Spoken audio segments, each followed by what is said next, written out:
Obrigado, Sr. Presidente, senhoras e senhores deputados.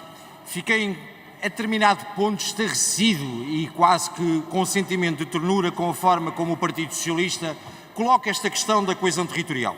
E hoje, para o debate, poderíamos vir falar da questão da descentralização, da questão dos PROT, mas eu fui ouvindo o debate ao longo desta já cerca de uma hora e percebi que há coisas que não sabem na realidade do que é que estão a falar.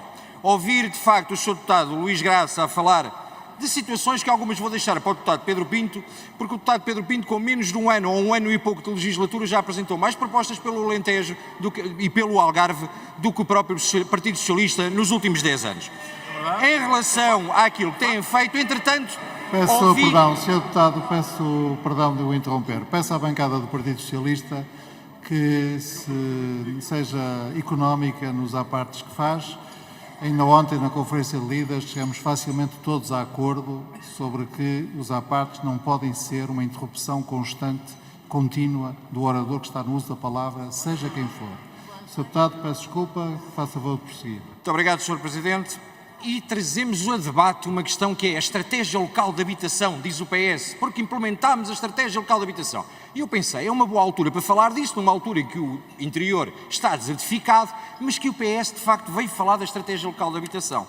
E fui estudar o assunto ao longo destas últimas semanas em relação àquilo que o PS tem feito na estratégia local de habitação. E percebemos que na questão do primeiro direito fizeram um acordo com mais de 200 câmaras municipais que transferiram verbas para estas câmaras municipais, pasme-se, sem visto prévio do Tribunal de Contas. Pasme-se, sem as Assembleias Municipais e as Câmaras Municipais validarem os contratos que obrigam a empréstimos. Mas como se não chegasse, fomos ver o que é que se passava ali.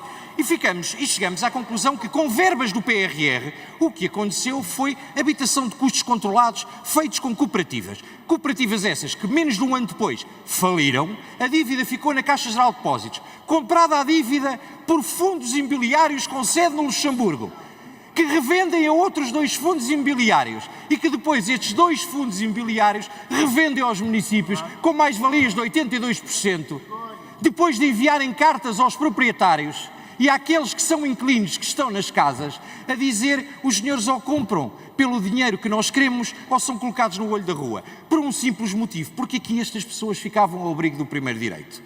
E nesta ginga-joga política fomos ver exatamente o que é que aconteceu. E vou dizer, surpreendente. Surpreendente é que um dos fundos que apresenta como comprador, em 2019, quando começou estes negócios com o Estado, deu 13 euros de prejuízo. Em 2020, 463 euros de prejuízo. Em 2021, 67 milhões de lucro e compra de 300 milhões de imóveis.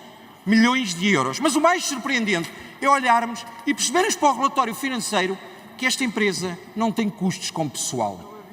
Meus senhores, o interior precisa de seriedade. Estes negócios, utilizando a expressão ontem do Sr. Deputado Eurico Brilhante Dias, que não está cá, que diz que quando a direita fala, o que ouvimos em casa é cortes de pensões, cortes disto, cortes daquilo. Quando o PS fala, o que as pessoas ouvem em casa é blá, blá, blá, uíscas, chaquetas. E eu vou-lhe dizer uma coisa, isto que aqui está na mão, como diz o Sr. Presidente da República, investigue-se, porque isto que está aqui é muito sério. Obrigado.